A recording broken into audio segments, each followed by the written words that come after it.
Hello students, मैं आपकी class 8 science का चैप्टर नंबर 1 क्रॉप प्रोडक्शन में आगे पढ़ाने वाला हूँ। My self JB Verma. पिछली वीडियो में मैंने आपको पढ़ाया था कि जो इरिगेशन क्या होती है, लास्ट में सिर्फ यहाँ पॉइंट छोड़ दिया था, जबकि इससे पहले था कि न्यूट्रिएंट्स प्लांट्स को कैसे देते हैं, कंपोस्ट के बारे में जानकारी थी। अभी चलते हैं इरिगेशन। सबसे पहला हमें जाता है इरिगेशन क्या है।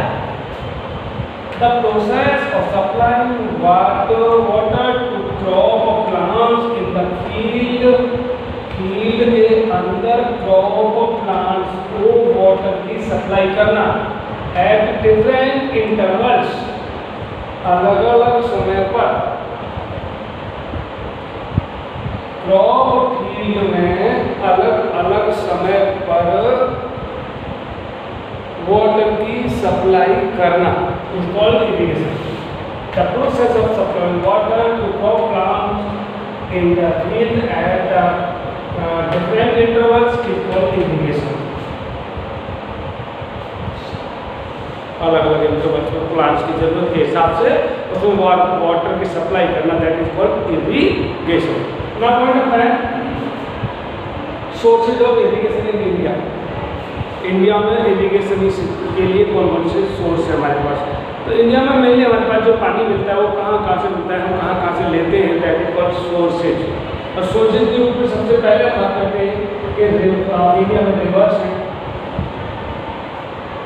नदियाँ, रिजर्वॉयर्स, पानी के बड़े बड़े भंडार होते हैं, लेक्स एंड झील हैं, कई जगहों पर पॉन्ड्स हैं, वेल्स, ट्यूबवेल जो जमीन में से पाइप के थ्रू पानी खींचा जाता है, डैम द्वारा जाते हैं, निर्मल का पानी रोक कर रखते हैं और वहाँ पर स्टोरेज हो जाता है, रिजर्वॉयर कह रहे हैं उसे। एंड केनाल्स मींस नहरें क्या होती है, जो रिवर्स के पानी को इकट्ठा करके जो स्टोर कर लेते हैं, उसमें से फिर जिधर चाहे उधर की तरफ फ्लो बना देते हैं ताकि रिवर बन जाती है। और रिवर जो मैनमेड होती है, जो केनाल्स जो है मैनमेड होती है, रिवर्स नेचुरल होती है। नाउ पॉइंट आता है हमारे पास methods of irrigation. Methods of irrigation, सिंचाई के कौन कौन से मेथड है हमारे पास? मेथड्स ऑफ इरिगेशन में 2 टाइप्स ऑफ मेथड्स हम बात करते हैं, जिसमें से पहला है ट्रेडिशनल मेथड्स। ट्रेडिशनल इस परंपराओं से बहुत पुराने समय से चला आ रहा है, इसलिए उसको बोलते हैं ट्रेडिशनल मेथड। और बहुत समय पहले सेंचुरीज एगो लोग इसे यूज करते थे और आज भी यूज करते हैं।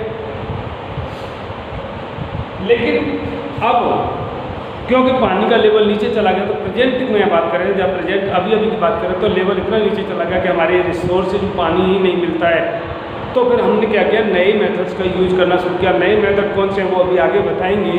और उनका यूज करना इसलिए भी ज़रूरी हो गया कि पानी की मात्रा ज़मीन के अंदर भी कम होती जा रही है। पानी का जो स्टॉक है उसे वाटर टेबल घटता जा रहा है, वाटर लेवल नीचे होता चला जा रहा है। अब वाटर लेवल को बाद में लेंगे हम, फिलहाल हम इस समय बात करने जा रहे हैं कि मॉडर्न और ट्रेडिशनल मेथड कौन कौन से थे।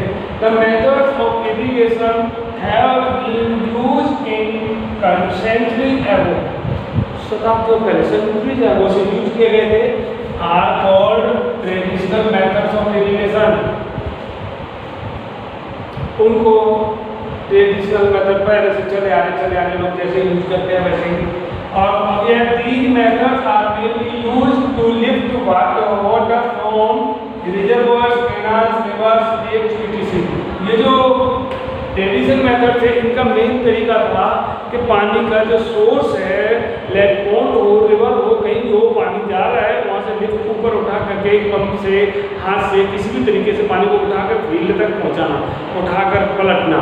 तो ये मेथड कहलाते थे कि ये सिर्फ पानी को एक जगह से उठा कर दूसरी जगह रखने, पलटने, भरने, खेत में पहुँचाने के तरीकों के लिए यूज किए जाते थे, वो थे ट्रेडिशनल मेथड। और इनके लिए पानी कहाँ से आता था? केनाल्स में, रिवर्स में, लेक्स में मौजूद या पोन्ड्स में भी होता था। तो इसको इस तरह से कई सोर्स में से पानी यहाँ पर उसके खेत के पास तक पहुँचता था, उसमें से फील्ड में पहुँचाया जाता था। यहाँ पर मैं आपको कुछ पिक्स दिखाने जा रहा हूँ जिन्हें आप ध्यान देंगे कि ये जो these are some main traditional methods of irrigation। ये कौन कौन से हैं?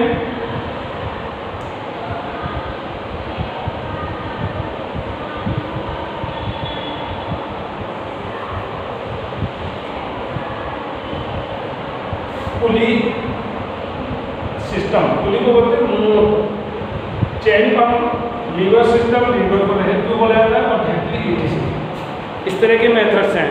अब आप यहाँ पर ज़रा गौर करेंगे बहुत सीरियसली। यहाँ पर आप देख रहे हैं मोट क्या है, कुएं के ऊपर एक पुली लगा दी जाती है जिसके थ्रू ये पर्सन जो बाल्टी से पानी खींच कर बाहर डाल देते हैं और ये पानी बहता हुआ फील्ड में चला जाता है। जब कि हेड या लीवर सिस्टम की बात करें तो लीवर सिस्टम में एक बड़े से व्हील के ऊपर एक बड़े बड़े वेसल्स, बर्तन, कंटेनर बंधे होते हैं, और ये कंटेनर्स जो हैं, कंटेनर्स इस व्हील के ऊपर रोटेट करते हैं। ये जो कंटेनर्स हैं, जैसे ये है चैन पंप नाम दिया वैसे ये वाला, और यहाँ हो के एक सॉफ्ट बोले तो गोल गोल घूमने वाली रॉड, यहाँ की रॉड से लीवर द्वारा कनेक्ट रहती है, लीवर द्वारा कनेक्ट रहती है। और इस वाले लीवर इसको बेल के द्वारा घुमाया जाता है। जब ये बेल चारों ओर घूमता है तो लीवर के थ्रू यहाँ वाली सॉफ्ट जो इसको यहाँ तक जोड़ रही है वो ऐसे ऐसे घूमती है। इसी के घूमने से, ये सॉफ्ट के घूमने से व्हील घूमता है, और ये व्हील जो है जब घूमता है तो ये वेसल्स जितने भी हैं ये बारी बारी से ऊपर आते हैं और उल्टा होकर पानी को पलट देते हैं। दैट इज कॉल्ड रेट या लीवर सिस्टम। अगर चेन पंप है, इसमें क्या होता है कि चेन में, बहुत लंबी चेन के अंदर ये वेसल्स बंधे होते हैं और ये कुएं के अंदर तक चले जाते हैं। ये लगभग मिलती जुलती चीज़ें हैं वैसे तो। और ये पाइप बाल्टियाँ भर करके ऊपर आती हैं, और जैसे ऊपर आती हैं बाद में ऊपर रोटेट होते होते वो उल्टी हो जाती हैं और वाटर पानी निकल करके देखो ये बाहर चला जाता है, इस तरह फील्ड के लिए भेज दिया जाता है। जबकि ढेकली में क्या होता है, कम गहराई से, मतलब 1-2 मीटर कुछ गहराई की पानी को ऊपर लिफ्ट करने के काम आता है। और इसमें मेन क्या है कि बड़े से सपोर्ट के ऊपर एक बड़ी पाइप बैम्बू टाइप का बांध दिया जाता है, दूसरी तरफ वेट वजन लटका दिया जाता है, और इधर को एक वेसल बर्तन होता है। अभी इसको क्या है तो पर्सन इसको नीचे खींचता है और बर्तन को पानी तक पहुंचा देता है। दैट पानी उसमें भरने के बाद उसे हल्का सा झटका ऊपर की तरफ देता है ऐसे, तो ये वेट उसे ऊपर उठाने में हेल्प करता है। और इस तरह से जैसे ही वेसल ऊपर आता है उसमें से पानी को इधर पलट दिया जाता है। इस तरह से आपके ये मेथड्स मैंने आपको थोड़ा सा क्लियर किए हैं। और आगे चलते हैं modern method of irrigation. Modern method में सबसे पहले हमने कहा मॉडर्न वे मेथड जो आजकल यूज किए जा रहे हैं पहले नहीं थे, लेकिन इस समय उनकी बहुत ज़्यादा ज़रूरत है। क्यों? उसका रीज़न है क्योंकि आजकल पानी के सोर्सेज में हमारे पास कम रह गए, और वो स्टोर को देखते हुए, स्टॉक को देखते हुए हमें जो पानी जो है सेव करना है। और अगर ऐसा नहीं करेंगे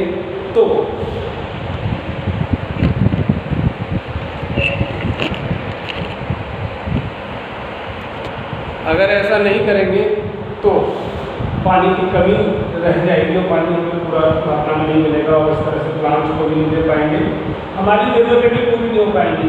तो सबसे पहला था फरो इरिगेशन। फरो इरिगेशन क्या होता है? In this method water is allowed to enter in the peak. इस पीक के अंदर पानी को एंटर कर दिया जाता है in the furrows between 2 rows of the crops. Crops जो उग रही होती हैं उन उगती हुई क्रॉप्स की रोज के बीच में यहाँ पानी, यहाँ बीच में पानी, इधर यहाँ पानी, क्रॉप्स रोज। ये जो पानी यहाँ पर चल रहा है, ये रेक्टेंगल जैसे दिखाई पड़ रही है, पानी है और यहाँ पर क्रॉप्स की रोज है। तो इस तरह से दोनों तरफ से पानी जो है इसके अंदर थोड़ा थोड़ा पहुँच जाता है फरोज करके, उसके रूप में फरोज बोलते हैं। तो ये पानी वहाँ पहुँच जाता है और सारी फसल को पानी मिल जाता है। इसमें आप कहेंगे क्या बेनिफिट है? क्योंकि थोड़ा थोड़ा पानी दोनों तरफ से आएगा इसमें, और हल्का सा पानी पूरी मिट्टी को गीला कर देता है। और दूसरा मेथड है basin irrigation. Basin irrigation, in this method of the irrigation the water is filled into the field like paddy crops. आप जो पैडी धान को बोलते हैं, धान की क्रॉप में क्या होता है कि जो फील्ड है उसमें पानी बिना हिसाब के ऐसे खूब सारा इकट्ठा भर देते हैं, इतना गहराई तक, इतनी गहराई तक पानी को भर देते हैं। इसी तरह से बस इसमें एक अंतर है, बेसिन में तो थोड़ा कम लेवल से पानी, जैसे ये जमीन की लेयर है इतना ऊंचा पानी भर दिया, उसके बाद वो एब्जॉर्ब होकर नीचे तक गीला हो जाता है। तो इस मेथड को कहते हैं बेसिन इरिगेशन। अब आता है मेन स्प्रिंकलर मेथड। स्प्रिंकलर छिड़काव करना। छिड़काव करने के लिए क्या होता है, नोजल के थ्रू। This method is use in the areas, उन एरिया में यूज जाता है where the soil can not retain, जहाँ पर सॉइल कैन नॉट रिटेन मतलब पानी को वाटर फॉर लॉन्ग टाइम, मिट्टी पानी को ज़्यादा समय तक रिटेन नहीं कर सकती, रोक नहीं सकती, होल्ड नहीं कर पाती है, पानी नीचे चला जाता है और सूख जाती है जल्दी। ऐसी जगहों पर स्प्रिंकलर मेथड का यूज किया जाता है। इसमें क्या होता है कि नोजल्स होते हैं, नोजल मतलब बोलते हैं पाइप में बहुत एक पॉइंट पर बहुत बारीक से होता है और पीछे से पानी प्रेशर से बाहर निकलता है। तो नोजल से तो पानी बाहर निकलता है और पीछे प्रेशर से पंप किया जाता है पानी को और वो पानी चारों तरफ छिड़कते जाता है, जैसे पार्क वगैरह में किया जाता है। ऐसे ही ये स्प्रिंकलर मेथड है, जिसे अभी आप यहाँ देखेंगे कि यहाँ पर एक पाइप है, पाइप में नोजल लगा हुआ, नोजल की वजह से पानी इधर उधर इस पाइप में से इधर और इधर जा रहा है, इस पाइप में से देखो ये चारों तरफ। तो ये नोजल जैसे ये दो जगह है, फिर ये घूमता रहता है ऐसे, जस्ट लाइक कैसे ये नोजल है, अब ये पानी इधर से भी निकल रहा है और इधर से भी निकल रहा है, तो ये बार बार ऐसे ऐसे ऐसे ऑटोमेटिक पानी के प्रेशर से घूमता रहता है, जिसकी वजह से पानी पूरे फील्ड में फैल जाता है। अब आता है अगला drip irrigation. This method is also known as trickle irrigation, इसे ट्रिकल इरिगेशन भी कहते हैं।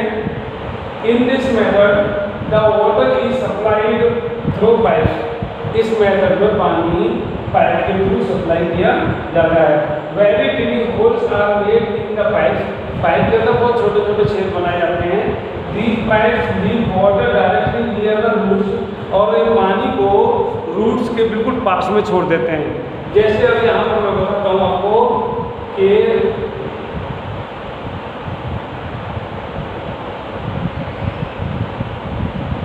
ये प्लांट रूट्स और ड्रिप इरिगेशन क्या है कि पाइप लगी होती हैं और पाइप्स बिछी हुई है पूरी एक दूसरे को क्रॉस करते हुए, इनमें से पानी निकलने के लिए छेद होते हैं। ये बहुत ही बारीक बारीक छेद इसमें होते हैं, इस तरह से पूरे फील्ड में इस तरह से बिछी होती है ये पाइप फैली हुई है, और इसमें से हर एरिया में इस छेदों में से पानी ड्रॉप बाय ड्रॉप बाहर निकलता रहता है, और इस तरह से ये रूट्स को पानी मिलता रहता है। या फिर इस तरह से जो पानी की लीकेज है वो वेरी स्लो होती है, जो कि ड्रिप के रूप में बाहर निकलती है। ओके बच्चों।